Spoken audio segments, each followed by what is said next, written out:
ao que está assentado sobre o trono e ao Cordeiro sejam tributadas ações de graças e honra e glória e poder por todos os séculos. Missão Evangélica Boas Novas. Programa Boas Novas. O que jamais passou pela mente de pessoa alguma em toda a história do gênero humano, salvação eterna, vida eterna de graça, sem participação humana nenhuma, é o que pregamos, porque é isso que significa o Evangelho da Graça do Senhor Jesus.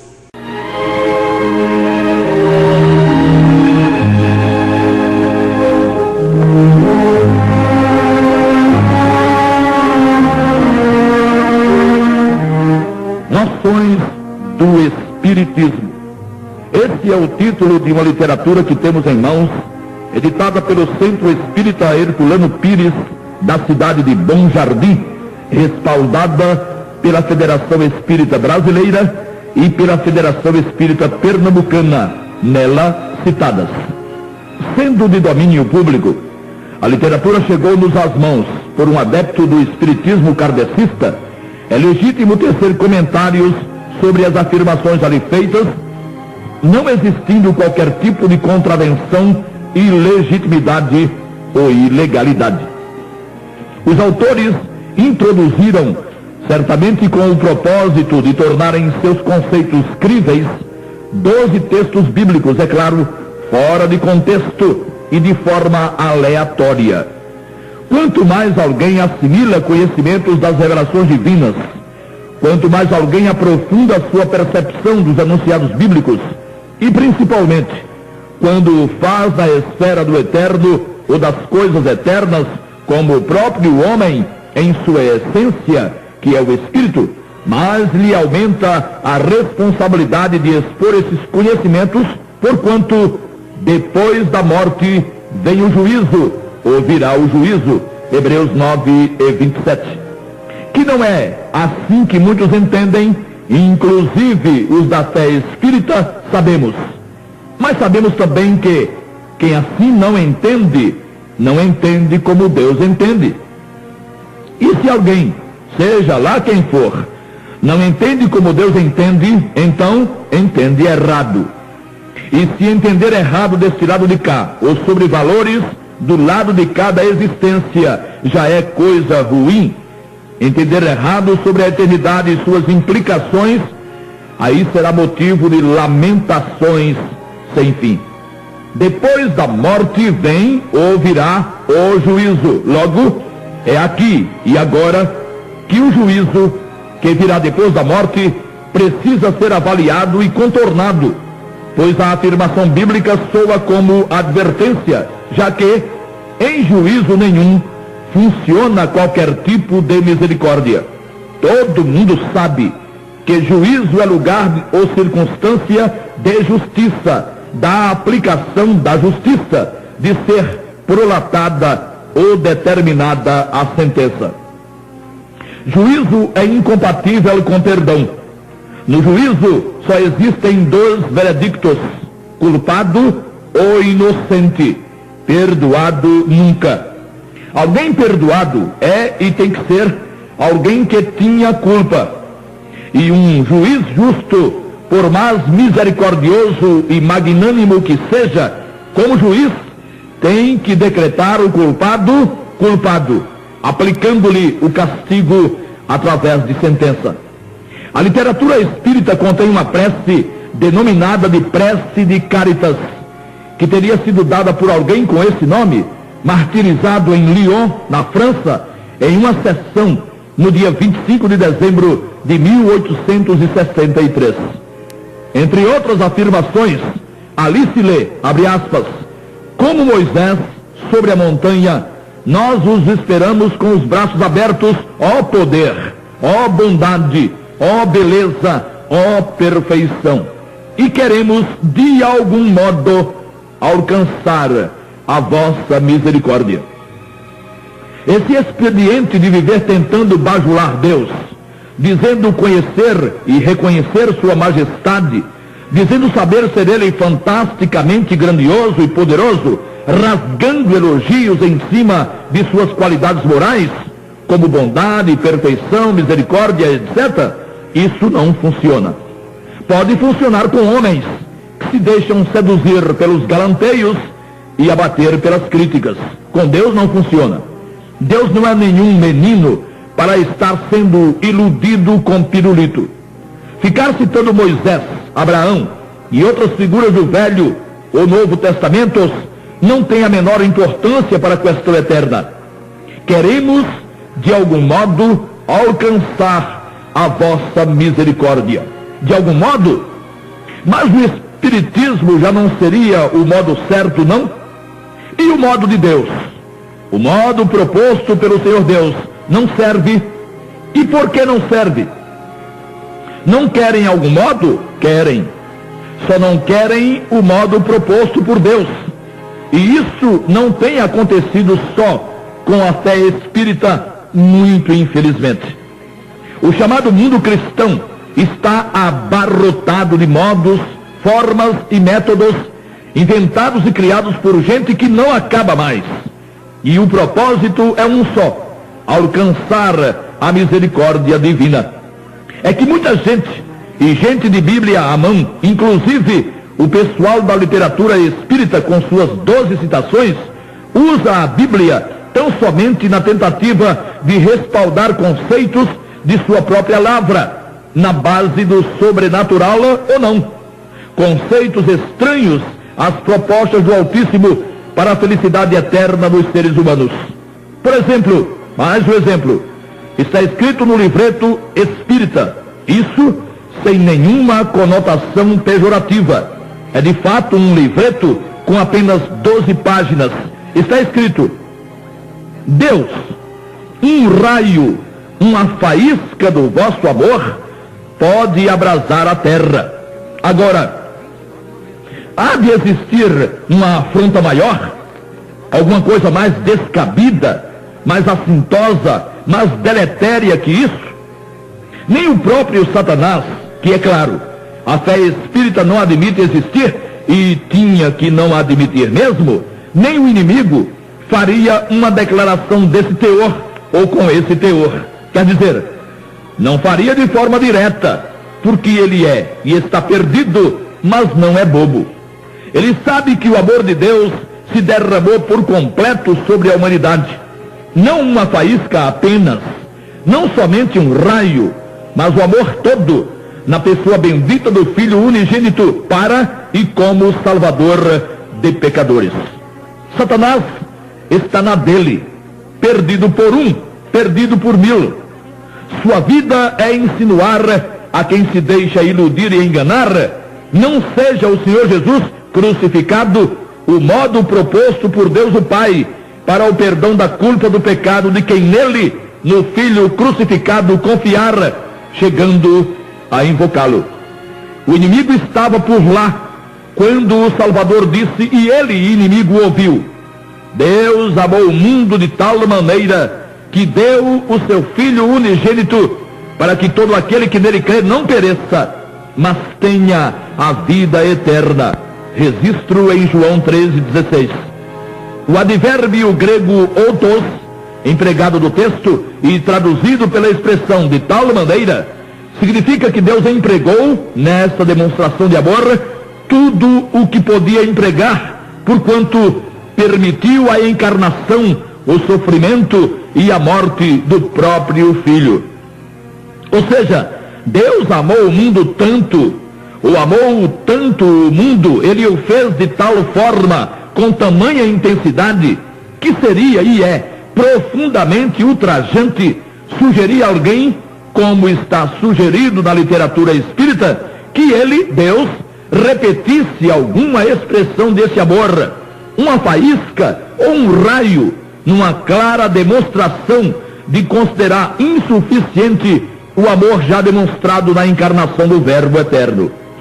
E se alguém não considerou já e não considera como suficiente a encarnação e a morte do Senhor Jesus, mesmo tendo delas ouvido falar, já conhecendo todo o desenrolar dos fatos, como narrados nas Sagradas Escrituras, então esse alguém não teve jeito até agora e possivelmente não terá jeito nunca. Fica citando trechos bíblicos para ver se arranja algum cartaz com o Senhor Deus, ou como se diz no linguajar trivial, vulgar, tentando limpar a barra.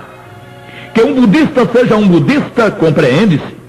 Que um muçulmano seja um muçulmano, dá para se entender. No final das contas, por falta de condições, eles não tiveram e não têm acesso às Sagradas Escrituras, fazem o que fazem, não creem na palavra de Deus. Serão avaliados no grande trono branco, no juízo final, pelo conhecimento que obtiveram do Senhor. Praticamente nenhum. Se isso tiver sido coisa alheia à sua vontade, à vontade de cada um.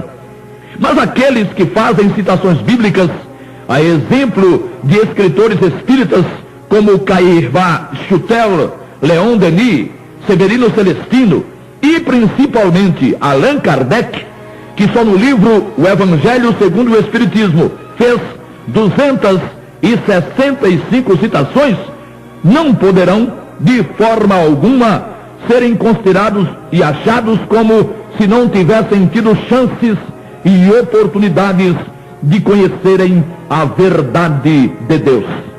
Querem subir a montanha e ficar esperando de braços abertos que o Senhor Deus lhes dê o que mais? O que mais, além do Filho, Deus poderia dar? O que haveria de mais sublime, de mais caro, de mais significativo para Deus que seu próprio Filho? Essas figuras, tentando ser o que ninguém jamais conseguiu ser e nem conseguirá, vivem repetindo essa prece e outras mais, onde dizem tudo, menos a verdade pura e cristalina. Enganam-se esses todos e vivem enganados. Foram ludibriados, foram iludidos e continuam tentando convencer logo a quem? A Deus, de que o caminho estabelecido por Ele e de que a proposta de substituir o pecador por um Salvador, ou pelo Salvador, não foi e não é a melhor proposta. E que eles sim, têm uma proposta supimpa. Essa é demais. A proposta é que Deus pode deixar com eles mesmos a solução do problema da paz, da luz e da felicidade eterna. Eles só precisam que Deus lhe dê um raio do seu amor. O que é um raiozinho só? Uma faísquinha de nada. Se Deus fizer isso, eles, de algum modo, alcançarão sua misericórdia. Nessa linha de raciocínio, continua a prece de Cáritas. Deus, dai-nos a força de ajudar o progresso, a fim de subirmos até vós. Isso é velho, que só andar para frente. Desde que o mundo é mundo, que o homem pensa poder chegar a Deus. É assim que funciona tudo quanto é religião, desde as manifestações orientais até o sincretismo religioso no Ocidente, envolvendo o cristianismo. Todo mundo entende que deve subir para encontrar-se com Deus. E esse subir, é claro, tem que ter a participação direta do indivíduo, do cidadão, da pessoa humana. Mas isso é um prato cheio para os religiosos plenos de orgulho, de vaidade, de presunção e de soberba, como os autores da literatura espírita em análise. Olha, ó Deus, nós só queremos de você uma ajuda. Não pense que somos parasitas, não. Nós não nos considere inválidos espiritualmente. O que é isso? Nós temos nosso valor. Respeito é bom e nós apreciamos muito. Portanto, pode deixar conosco nossa própria salvação, nosso aperfeiçoamento. Precisamos só que você nos dê um empurrãozinho. Que tal dar-nos força para que possamos nós mesmos evoluir, progredir e subir até você, Deus? Não está bom assim? Enquanto a gente evolui, dando uma esmolinha aqui, fazendo uma boa ação ali e deixando de praticar atos escabrosos, Você cuida do universo, que deve existir muito o que fazer. E nem venha com essa conversa que já mandou um Salvador, porque nós espíritas, somos mais nós mesmos. Ninguém aqui é otário, não. Esse negócio de ficar confiando em alguém que morreu pendurado em uma cruz e cujo sangue resolveria a questão da culpa do pecado para cima de nós, não. Pode deixar que nós mesmos é que iremos subir. De seu filho, só queremos o exemplo. Reconhecemos ter sido ele um espírito evoluído. Reconhecemos ter sido ele o mais perfeito dos homens. Porém, até aí, e já está bom demais. Salvador, nessa, nós espíritas não caímos, não. E não caem mesmo. É que não pode cair quem já está no chão, deitado, quedado, vencido. A página 10, lê-se na literatura, abre aspas: se a sorte do ser humano fosse inapelavelmente selada após a morte, todos estaríamos perdidos, visto termos sido muito mais maus do que bons, e quase ninguém, hoje em dia, mereceria ir para o céu de bem-aventuranças, onde só caberiam os puros. Fecha aspas. Hoje em dia não, seu espírita, sempre. Ninguém jamais prestou, ninguém jamais mereceu. Todos pecaram, você também, e destituídos estão da glória de Deus. Romanos 3:23. E quem foi que disse que os remidos pelo sangue de Jesus irão para o céu, irão morar no céu? Isso é invenção, isso é fantasia. Para o céu Deus criou ou fez anjos, não seres humanos. É verdade que a pátria dos remidos está nos céus, mas não é o céu, ela descerá. Não invente não. Quanto a só caber na presença de Deus os justos e puros, é verdade. Mas você já disse que não conhece ninguém assim. Então como espera chegar lá? Assim, pelo processo evolutivo, pelo processo e pelo progresso através de reencarnações. E você acredita nisso? De verdade? É por isso que para você e seus irmãos, depois da morte, haverá outra morte e outra morte, até um dia ou até uma encarnação chegarem à perfeição.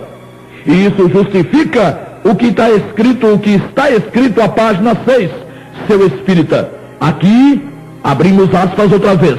Não sabemos quantas encarnações já tivemos e muito menos quantas temos pela frente. Sabemos, no entanto, que, como espíritos atrasados, teremos muitas e muitas encarnações até alcançarmos o desenvolvimento moral necessário para nos tornarmos espíritos puros, fecha aspas.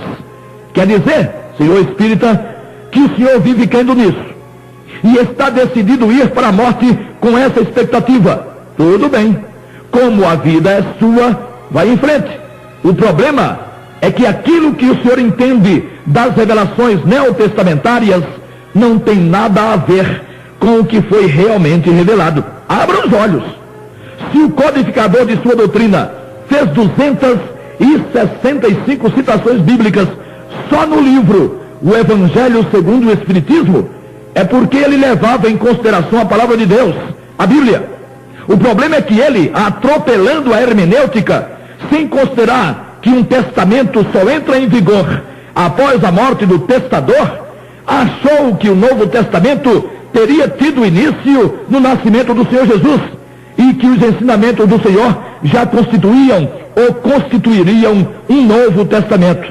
Mas, seu espírita, isso é primário. O Novo Testamento só veio à existência tendo o testador, o Senhor Jesus, morrido. Logo, o que ele ensinou, fê-lo ainda na vigência do testamento anterior, que estendeu-se até a cruz, ou seja, debaixo da lei. Tudo o que Kardec fez foi usar máximas e ensinos do Divino Mestre, como gostam lá de chamar Jesus. Máximas e ensinos produzidos para os judeus e direcionados aos judeus, os filhos da promessa dentro do Velho Testamento. E pode acreditar, seu espírita, Allan Kardec era péssimo em exegese. Deus amou o mundo e mandou o Salvador. Puro e justo, nunca existiu ninguém. Misericórdia só na pessoa bendita do Senhor Jesus. Não existe outra forma de ser alguém atingido pela misericórdia do Altíssimo, da qual, segundo admite a literatura espírita, todos precisam. A literatura espírita, para não perder a viagem, aproveitou o bonde no qual muitos têm embarcado e citou as célebres palavras de Tiago, irmão de Jesus, não sem antes comentar: o importante é a prática, é a vida de todos os dias, porque, como disse Tiago, a fé sem obras é morta. Pronto, deve ter imaginado o autor da coisa: estou eleito. Citei Tiago, um escritor bíblico. A fé sem as obras é morta. Tudo quanto é incrédulo usa essa afirmação, mesmo tendo a Bíblia. Desses que acham ser perigoso confiar totalmente em Jesus e no poder do seu sangue, todo incrédulo, todos eles fazem ou usam essa afirmação. A fé sem as obras é morta. A fé sem as obras é morta. A fé sem as obras é morta. Então, façamos boas obras, perseveremos, sejamos obedientes, guardemos os mandamentos e cuidemos em merecer. É a conclusão a que chegam. É aquela mesma velha e carcomida presunção do evoluir para Deus, ou através do desenvolvimento reencarnacionista espírita, ou através das boas obras católicas, ou da perseverança protestante, ou ainda da obediência aos mandamentos do decálogo adventista. A fé sem as obras é morta. Mas que fé e que obras? Já existiu alguém perfeito? Em que religião? Quando? Quando? Onde? E como é que fica se a fé sem as obras é morta? Quantas obras? Quantas obras e quais obras? Quais obras exigiria Deus para autenticar a fé de alguém? Estaria Tiago referindo-se à fé cujo autor e consumador foi o Senhor Jesus, de acordo com Hebreus 12:2? Não, pois o exemplo fornecido por Tiago foi o de Abraão, que existiu como patriarca cerca de 2000 anos antes de Cristo. Fé é fé, dizem alguns. Tanto faz fé em Deus como fé em Jesus. Foi nisso em que se tornou a tal da doutrina da Trindade, do 3 em 1, segundo a qual Deus seria Jesus e Jesus seria Deus, o Pai. Segundo esse monstrinho doutrinário, teria sido Deus, o Pai, sacrificado na cruz, orado a Ele mesmo, exclamado a Ele mesmo: Deus meu, e entregado a Ele mesmo o seu Espírito. Pai, que sou eu mesmo, nas tuas mãos entrego o meu Espírito, ou seja, dele para Ele.